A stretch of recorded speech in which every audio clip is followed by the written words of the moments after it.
Nosso código ele começa depois da declaração das bibliotecas e da função principal, abrindo e fechando, respectivamente, as chaves da função principal. Você percebe que quando eu clico aqui em uma chave, ela mostra a sua correspondente que está fechada ou aberta, respectivamente. Na primeira linha do nosso código, essa linha que está selecionada, nós temos a declaração de que tudo que está dentro da função principal são variáveis e vetores que trabalham com números inteiros. Aqui a gente tem o vetor A com 4 posições, um vetor B, que está dizendo que quantas posições tem, TYM. TYM está também declarado aqui como 4 posições. E o vetor C, TUM, uma posição. Esses dois vetores aqui no nosso exemplo nós não vamos utilizar. E também nós temos 3 variáveis, IJ e AUX, declaradas aqui como inteiro. A primeira parte do nosso algoritmo, ele tem a entrada dos valores. É um loop, esse loop tem 4 fases, é incremental. Ele cresce progressivamente, começando na posição 0 e assim por diante. São 4 posições. Aqui, nós temos um printf e um scanf. O printf, ele pede que seja digitado o valor. Vamos fazer a execução do código que fica mais fácil a visualização. Vamos aqui, copiar, colamos aqui. E aqui a gente vai rodar o nosso código. Digite o primeiro valor crescente. É exatamente aqui. Primeiro valor crescente. Você percebe que essa frase ela tem uma indentação. Exatamente nesse lugar aqui. Essa indentação está sendo produzida por o contrabarra-t. Nosso código tem 2 loops, que são também 2 fases. Uma fase de entrada com um loop de 4 vezes e um loop de saída. Outro for também com uma estrutura semelhante. Sempre que você vê, fique atento. O que está escrito aqui nessa declaração, 3 termos que tem dentro do for. A variável i começa em 0, ela é menor que 4 e ela é incremental. Tá? O contrário de incremental é decremental. Seria assim. Tá? Dentro dessas 4 vezes, ele abastece o vetor a, que está aqui declarado, com 4 números. O printf, como nós já sabemos, ele vai simplesmente dizer, digite o primeiro. Isso aqui faz um encadeamento do vetor. Aqui vai ser primeiro, quando é a vez do primeiro, segundo, quando é a vez do segundo, terceiro e quarto. Então, esse for, ele termina aqui, esse outro for termina aqui. Você tem o for e tem a abertura e o fechamento dele aqui, que é onde ele começa e onde ele termina. Aqui dentro a gente pode colocar mais coisas, que vai ser executado, por exemplo, se eu colocar esse printf, que simplesmente faz a quebra de 2 linhas. Se eu colocar ele dentro de um for que tem 4 vezes aqui embaixo, ele vai executar o que está aqui. Ou, por exemplo, se eu escrevo alguma coisa aqui, ele vai escrever isso por 4 vezes. E o for, aqui também tem 4 fases, é incremental, e ele vai imprimir os dados que estão no vetor b. O %d quer dizer que é um valor inteiro, que está dentro desse vetor b, e aqui é exatamente a forma como ele faz. Isso aqui a gente realmente precisa memorizar como que é feito. Vetor aqui a gente pode escrever de uma forma melhor. Vamos fazer aqui de uma vez, vetor, vou escrever ele todo em maiúsculo. Esse algoritmo, ele tem entrada e saída. Esse printf aqui está apenas gerando 2 quebras de linha na saída do meu código. Onde está o processamento? Não tem. Nós vamos executar esse algoritmo agora e nós vamos ver como que é o desenvolvimento disso aqui. Então vamos aqui abrir o dev, C++, vamos colar o nosso código aqui, o código está todo aqui. Esse algoritmo vai ser executado agora. Vamos lá, ele está aberto aqui num outro lugar. Vamos agora mais uma vez. Executar, F9, compilar e rodar. Ele fez a leitura dos vetores, fez a alocação das variáveis, elas estão declaradas como inteiras, e agora ele está aqui. Digite o primeiro valor. O scanf, nessa posição aqui, ele vai pegar esse valor que é inteiro e colocar na primeira posição do vetor A. É o que ele irá fazer agora. Eu vou digitar 4 números, propositalmente 1, 2, 3, 4. 1, 2, 3, 4.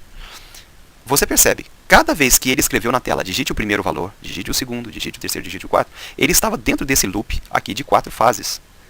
É exatamente por isso que ele pediu por 4 vezes o valor. E o valor que eu dei foi 1, 2, 3 e 4. Muito bem. Depois, ele vai passar para essa fase aqui agora. Essa fase do segundo loop, o segundo for, que é, por 4 vezes, ele vai imprimir o que está em qual vetor? No vetor B. Mas não é o vetor A que ele está recebendo? Sim, mas nesta linha aqui, nessa linha, ele está fazendo a cópia da posição. O que está na primeira posição de A, ele está fazendo uma cópia para a primeira posição de B. O que está na primeira posição de A, aqui, vai para a primeira posição de B. O que ele está fazendo aqui nessa linha é exatamente tudo o que está vindo no vetor A está caindo para dentro de um segundo vetor chamado B. é importante que ambos esses vetores tenham as mesmas posições. Se você observar aqui, A tem 4 posições e B tem TYM. Quanto vale TYM? TYM também vale 4. Então, os dois vetores estão de acordo. Para fazer cópia de vetor, eles precisam ter as mesmas posições para que não possa gerar erro no nosso código. Então, tudo que está na posição de A cai dentro da posição de B. Sempre da direita para a esquerda, que é o entendimento que nós precisamos ter de como o código funciona. Vamos executar mais uma vez. Compilar e rodar. Aqui está, digite o valor. 1, 2, 3, 3. Nós chegamos à conclusão de que a única coisa que ele faz é receber valores e imprimir esses valores. Ele recebe os valores e depois mostra onde eles estão, esses valores. Aqui é feita a cópia de um vetor. Os valores estão entrando no vetor A, mas estão saindo no vetor B. Isso também é muito importante. Agora, numa segunda fase do nosso código, depois de pensar que esse código tem só entrada e saída, vamos pensar num processamento. Vamos pensar que esses 4 números que serão inseridos precisam estar ordenados decrescentemente. Como é que eu faço isso? Como eu ordeno 4 números de forma decrescente? Bem, entendendo que há um bloco específico que já faz isso, pronto. Bem, eu tenho ele aqui eu copio, trago para cá, e aqui eu vou colocar ele exatamente depois dessa quebra de linha. Ctrl V. Muito bem. O que vai acontecer na execução do meu código? Eu agora sei que eu tenho um sistema de ordenação.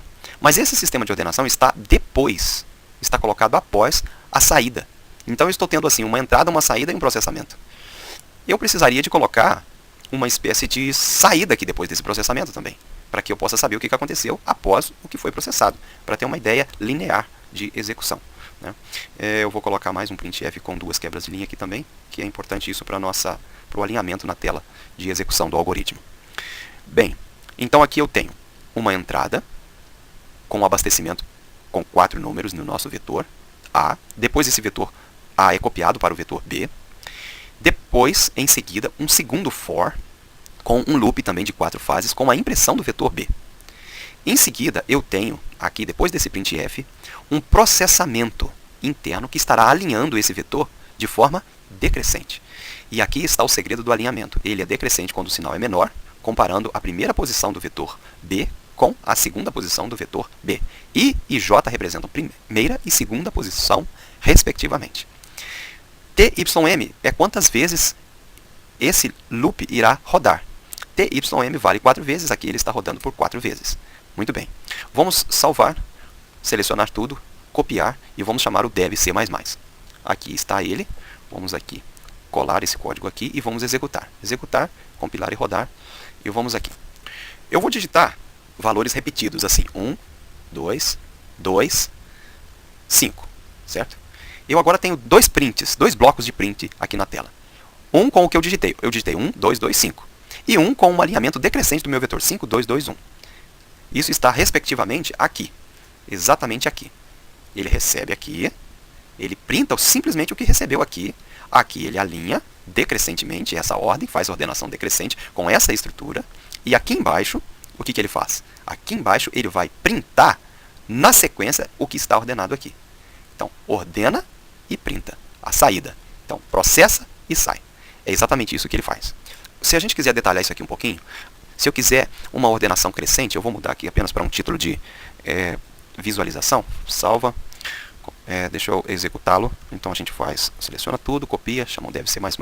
Eu procuro fazer toda a edição num outro software que facilita um pouco a visualização. Agora ele vai ordenar crescentemente. Vamos aqui fechar essa tela, executar com F9 mais uma vez. E aqui está. Digite o primeiro valor. 1952. E aqui a saída está 1952 sem organizar. Depois da organização está o print 1259. Aqui está crescente. Esse tipo de ordenação é importante a gente já saber ele. Especificamente aqui, onde acontece a comparação. Se o que está na posição primeira é maior do que o que está na posição segunda do vetor, acontece a permuta entre os valores. O que está na primeira recebe o que está na segunda. É o que está acontecendo aqui. A cópia é sempre feita assim, da direita para a esquerda. O entendimento da declaração é sempre da direita para a esquerda. Nesse sentido que eu estou selecionando para ficar mais claro, para não ter dúvida. Então é a posição J caindo dentro da posição I.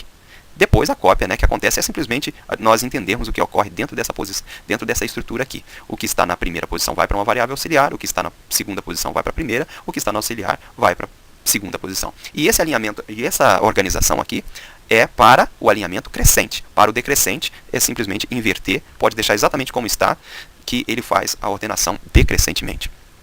Agora um fato curioso que eu gostaria de implementar aqui na parte de entrada. Quando a gente coloca o número 1 e o 1 e o 1, eu posso fazer tudo com 1 que ele aceitaria. Para a gente poder impedir que o algoritmo faça a recepção de um valor repetido, a gente teria que criar um segundo loop dentro do primeiro, com essa estrutura que está aqui. E aí a gente vai ver o que acontece agora na execução. Vamos executar, compilar e rodar. Olha o que acontece. Eu vou digitar o 2, o 3 e vou tentar digitar o 3 de novo. 3, 3, 3, 3. A inserção daquele novo código, daquele loop dentro da entrada, ele não deixa que o valor 3 se repita, como você pode perceber. Digite o terceiro valor, digite o terceiro, digite o terceiro, digite o terceiro. Enquanto eu não colocar um valor diferente, como por exemplo 0, olha lá, digite o quarto, 1, muito bem. Aí ele passou. Então esse aqui é o objetivo do nosso código aqui. Então aqui a gente tem essa estrutura que não permite a repetição. O que ela está dizendo?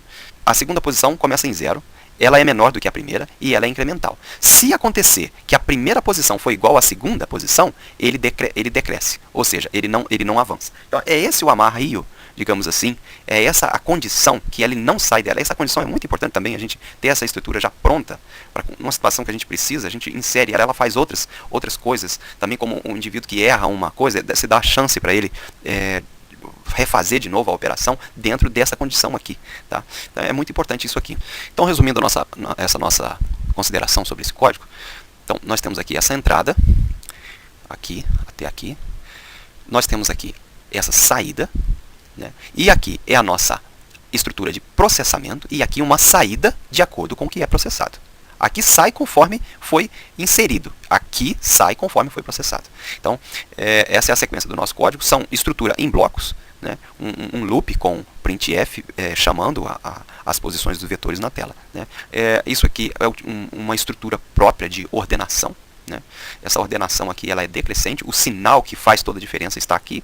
E a outra coisa é essa estrutura aqui que não deixa o número repetir dentro do vetor. Ele decrementa até, ele não passa, né? Na verdade, ele está fazendo uma comparação se a primeira posição é igual à segunda, ele não deixa passar. A gente vai fazer a execução desse código, ele já está aqui prontinho para ser executado. Vamos ver exatamente nessa revisão. Digite o primeiro valor, posso digitar 0, tento digitar 0 de 2 vezes, ele não aceita, até que eu digite 2, 4, 6 e pronto. Resolveu. 0, 2, 4, 6, conforme foi digitado, 6, 4, 2, 0, decrescente.